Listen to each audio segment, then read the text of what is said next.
How do I talk to people like I'm normal is one of the most common questions that I receive from my own brain. And I'm not the only one suffering from this declining social skill epidemic, I hope. Studies show that face-to-face social interactions have dropped 45% in the last 20 years, which to many sounds like their birthday wish actually came true. But the result is significantly worse social skills across society. This has led to a sharp uptick in uncomfortable small talk, extroverted dumb people climbing to the top of the societal food chain, and you coming off as weird to people when you were just trying to be friendly.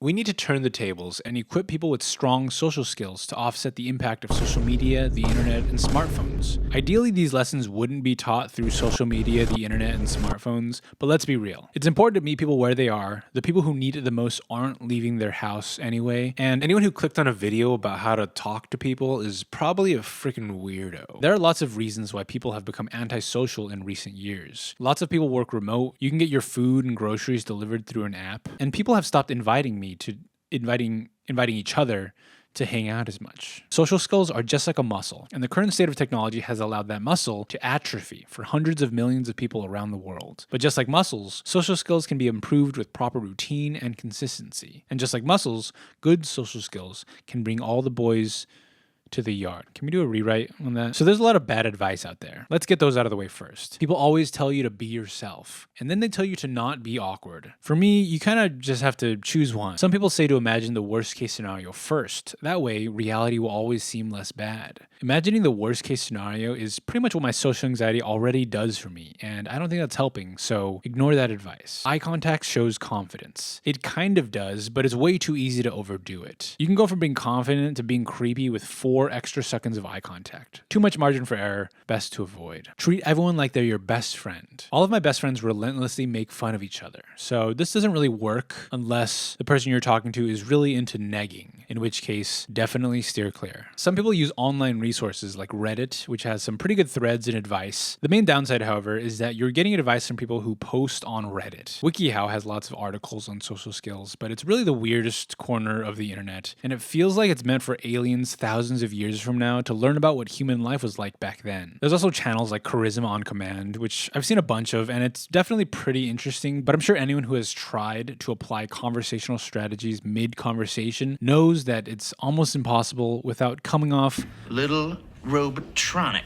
I just rewatched School of Rock, so it's very fresh in my mind. Okay, let's debunk some myths about social skills. Myth number 1, I'm just not a social person. This is a static mindset that inherently limits your capabilities because you're not open to the fact that you can grow and change and improve. It's like when people say they're not a fit person. You may not be right now, but if you work out over and over again, you can become one. If you have a growth mindset and realize that with effort you can be anything you want to be, that'll open up your world. Lawrence from School of Rock thought he wasn't cool enough to be in a band. I'm not cool enough. People in bands are cool.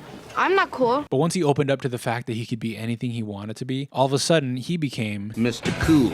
God, I love that movie. Myth number 2, people are judging me. I used to think that people made fun of how awkward I could be, but the reality is everyone is awkward sometimes, and nobody's really thinking that much about you. The spotlight effect that each of our egos has is very irrational, and in reality, every person you think is judging you has had countless weird, awkward moments of their own. Kind of like Tamika from School of Rock. She thought that because she was a little chubby, people would make fun of her, but she went out there and did her thing, and that's what really matters. Nice pipes, Tamika. Myth number 3, long pauses are awkward. That wasn't so bad. Pauses are only awkward if you feel like the conversation is a performance. In reality, a little silence is totally fine. It gives your brain a second to catch up.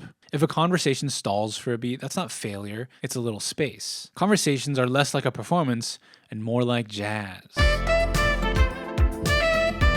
You like jazz? Also, silence is way better than the things people say trying to fill silence. One time I was on a Hinge date and there was an awkward pause, so to fill the silence, I was like, did you hear about that guy who killed a bunch of different girls he met online? Oh, no, don't worry, that's not me. I'm not gonna kill you. No, seriously, I'm not gonna kill you. Trust me. Okay, if I wanted to, you would already... I'm just gonna leave. Okay, time to get into some common mistakes people make. Mistake number 1, asking interview questions. So where are you from? Ohio. Oh, cool. What do you do? Marketing. Nice. I love marketing. Failure. Who loves marketing? Asking questions like this feels like socializing, but it's actually just trading resumes, and it can get exhausting. Most conversations have to start pretty basic, but you can add a little humanity into it by talking about your own experiences and how they relate. Don't just interview, participate. If someone says they do marketing, talk about any experiences you've had with it at your job, what your friends who are in marketing say about it, and if you have absolutely nothing to say about marketing, don't just make up random things you don't mean. Bring up a related subject, talk about what you do, or ask something else. Don't just say, I love marketing, like a weird NPC. The idea is to try while being genuine. You're not going to connect with everyone, but trying is a rep that gets you better and better. You have to accept that there are people you're not going to vibe with, but in the end, remember that none of it really matters. We're all going to die anyway. Some sooner than others. So just say the word and I can get the job done. Okay? Just let me know. Mistake number 2, forcing a script.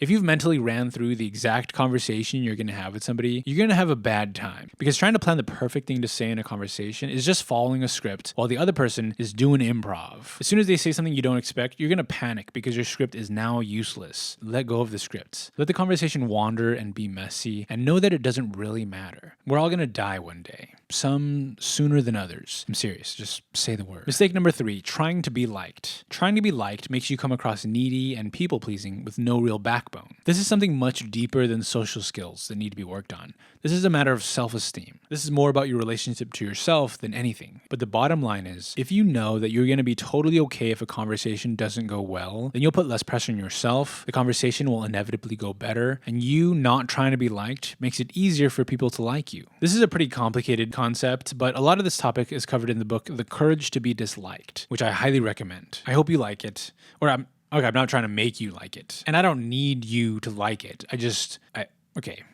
I should probably reread the book. Also, this book is kind of like a muscle because it brings all the boys to who's writing this. Here are some specific actionable tips that you can use in social settings. First off, socializing is not about being the most interesting, extroverted, or charismatic person in the room. It's just about practice. And when you get it in your head that you're practicing, there's less pressure on any single instance because it's just one data point among many that are trending in the right direction. To practice, use everyday interactions. Having a short conversation with a barista, talking to people at the dog park, explaining to them that no, you don't have a dog, but you're just at the dog park to make friends because you saw a YouTube video that told you to. Watching them walk away slowly and then begin to run away because you just started chasing them. These are all great ways to build your social skills through low stakes repetition. Tip number 2, thread the conversation. Instead of asking a new question every 10 seconds, just take a word they said and build on it. For example, if they said, yeah, I have a dog, you can say something like, oh, cool, I'm at the local dog park all the time. And they'll be like, oh, you have a dog? And then you can just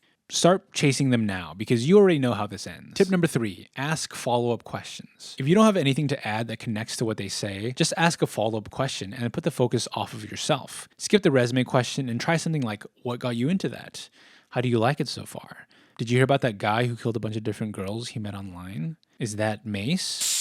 Tip number 4, let conversations meander. You don't need a destination. Some of the best conversations go nowhere. Don't force segues. Don't stress about topics. Just ride the wave. You don't have to keep things on track because there is no track. You're boundless. Like a ghost. You can be whatever you want to be. Like Ned Schneebly from School of Rock. He thought he had to be a square substitute teacher because of his girlfriend, but no, he decided to rise above that and become a music teacher, despite her discouraging it. She then went on to star as the lead in Wreck-It Ralph and do a bunch of Netflix specials. So, maybe she had a point in the end. Damn. She was even in School of Rock.